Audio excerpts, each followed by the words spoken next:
Hi, today I want to share some stories with you, and these stories are very, very important. I want you to pay attention because it can happen to you. Listen to it and tell the people you know. You could save someone by doing so. It's a story of two men. One is already dead, died in the prison, while the other one is currently serving his prison time. Listen to this story. A young man got opportunity to travel abroad, and on his way he got to the airport and he met this very old man carrying his bag. And the old man said, "Please son, help me to carry my bag."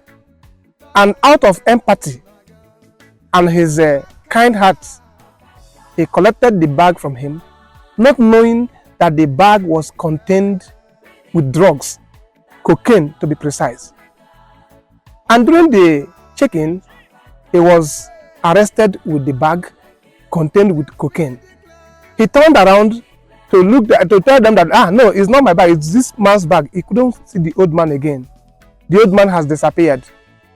And every effort he made to prove himself innocent proved abortive.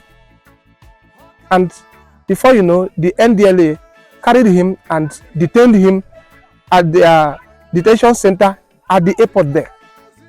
He was there in the detention center for 2 months. They gave him the opportunity to call or to find a means to get the owner of the bag, but he could not. Of course, you know, using universal law, truth is different from the fact. The young man was saying the truth, but the fact is that the drug was found with him. So you see, you can be kind and go to prison because you are kind. That's why you have to be very, very careful. Know when to say no. He was charged to court at the end of the day, and the evidence was presented before the judge that this cocaine was arrested with the young man. And the judge asked the young man, he said yes, the cocaine, it was found with him, but he was not the owner. Every effort he made to explain to the judge proved abortive again, because the court work with the fact and not the truth. You need to get this thing. You might be saying the truth before the court, but the fact is standing against you because the evidence is before the judge. And the judge sent him to prison.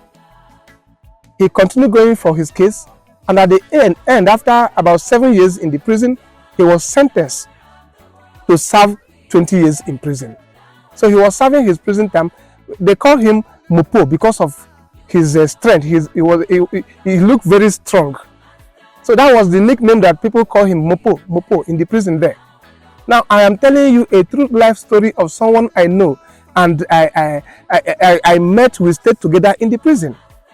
It's not story. Today people are creating content with that case, and some of you may not know that it's a real life story. So he was sentenced to 20 years in prison. Unfortunately, he developed kidney problem along the line, and every effort that he made to treat himself, he failed. He died in the prison. I know you will be very sad now. You should be. He died in the prison being innocent. But then, the evidence was speaking against him. Now, the second person was a young man who owns a car.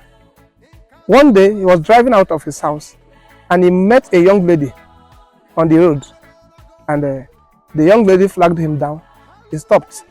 "Where are you going?" And she told him, "It's okay, I will help you, I'm going to that direction." And he kicked her on the vehicle and they continued their journey. But something happened. When they got to checking point, some of you might have heard this story, but I am now telling you the story I know. The person is in the prison right now in Abuja. They moved. On their way, they met police checking point, and they were stopped.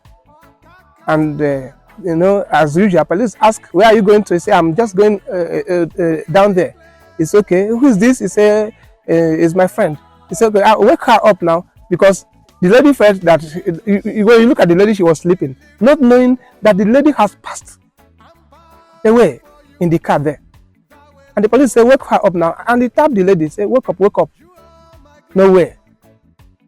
Say, wake up now, wake up now. The more he tapped the lady, the more the lady was deeply like asleep. He lifted her hand up and the hand dropped without any form of, guys, it dropped lifeless. And then it was done to the young man that the lady was dead. But he just picked her not more than 10 minutes ago. You see? So he was trying to tell the police, I don't know this lady. I just picked her 10 minutes ago. But the police would not listen. Of course, if you are the police, you will not listen. How can he explain this to his family, to the police, and to the society at large that he doesn't know the lady? What I'm telling you, first of all, destroyed his family because he's a married man. Because it was hard for the wife to say, okay, the wife was say, okay, that is why you went out, because you have a lady waiting for you. But the truth is that this man doesn't know this lady from anywhere. He just helped her. So you need to be careful.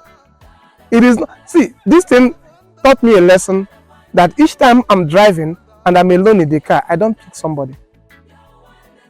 One day my wife was asking me, she said, why are you not picking people? I said, the danger, what I have learned in the prison is what is keeping me going. Prison is a school of its own that will open your eyes to the things you take for granted. So this man tried to explain to the police that he just picked her down there. But the police never listened. They took him to the cell. Will you blame the police? No. You cannot blame the police. Okay, let us know the family of the lady, where she's coming from. The young man knew nothing about this lady. And this is how he was charged for a murder case. Sent to the prison. He was in prison. Right now, he's now 11 years in the prison. Still counting, because he's answering a murder case of somebody he don't know, just because he gave her a lift. So you see, I am making this video to save you and for you to help in saving others. There are times it is good to be kind, it is good to be generous, but you must learn when to say no. Some people may think you are proud, some people may think that you are wicked, but people's opinion should not push you to against your own self, because you cannot please people to displease yourself. If you are thinking of what people will say about you, you will make many mistakes in life, because you will displease yourself to please others. This man today, the family has abandoned him. He's in prison doing nothing. We are on the case. We are following up the case even right now. And I believe that as the case is coming up very soon, we will be in court to monitor the case and see the progression. This is the story of these two men that I have come to share with you, for you to learn and also to educate others. Thank you. But help people to share this story. I remain your brother, the prison ambassador, Chinedu Eze. I will bring some subsequent stories to you so that you can learn and also share with others. God bless you.